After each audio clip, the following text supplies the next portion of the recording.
OBD de trouble code description technique timing reference signal haute résolution à trop d'impulsion. Qu'est-ce que cela signifie?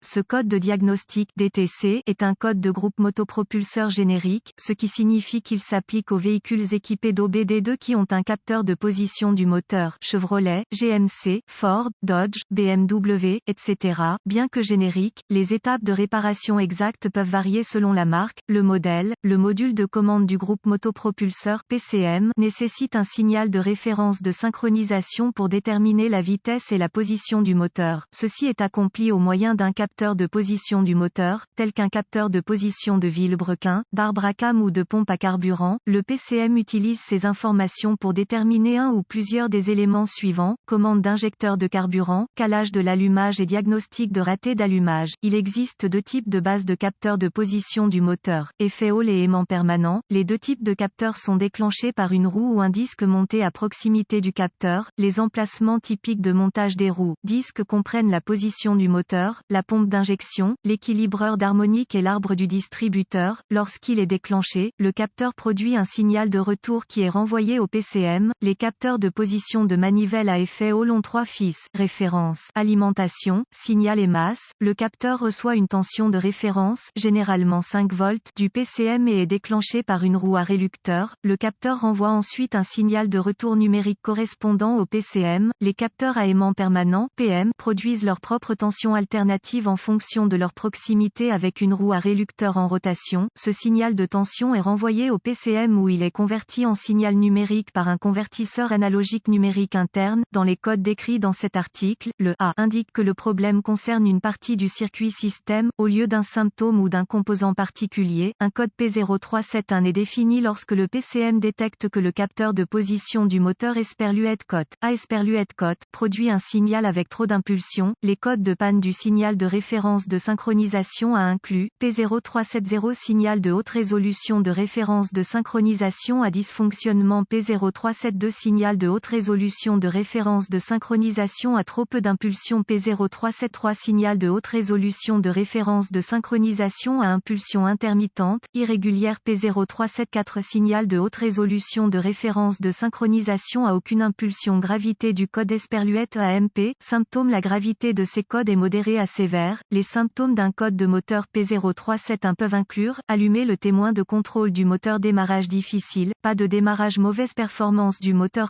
Les causes possibles de ce code P0371 incluent: capteur défectueux, problème de câblage, dommage de la roue du reducteur, huile contaminée. Procédure de diagnostic et de réparation du PCM défectueuse. Commencez par inspecter visuellement le capteur de position du moteur et le câblage correspondant. Recherchez les connexions desserrées, le câblage endommagé, etc. Si des dommages sont détectés, réparez si nécessaire, effacez le code et voyez s'il revient. Vérifiez également que le moteur ne contient aucune particule métallique susceptible d'affecter le fonctionnement du capteur. Ensuite, vérifiez les bulletins de service technique (BST) concernant le problème. Si rien n'est trouvé, passez au diagnostic étape par étape du système. Ce qui suit est une procédure généralisée, car les tests pour ce code varient selon les véhicules. Pour tester avec précision le système, vous devrez vous référer à l'organigramme de diagnostic du fabricant. Les procédures de test dépendent également du type de capteur trouvé dans votre véhicule. Vérifiez le capteur à effet Hall. Utilisez un multimètre numérique réglé sur des volts CC et un cordon de test de sonde arrière pour vous assurer que le capteur produit une tension de signal. Connectez un fil de mètre au fil de signal du capteur et l'autre à la terre. Demandez à un assistant de faire tourner le moteur en appuyant sur la clé de contact. Ne démarrez pas le moteur. La lecture de tension doit osciller entre 0 V et la tension de référence, si disponible. Vous pouvez également utiliser un oscilloscope pour visualiser les impulsions de signal tout en démarrant le moteur. Capteur à aimant permanent. Commencez par vérifier la résistance interne du capteur. Débranchez le connecteur électrique du capteur et connectez un multimètre numérique réglé en ohms à chacune des bornes du capteur.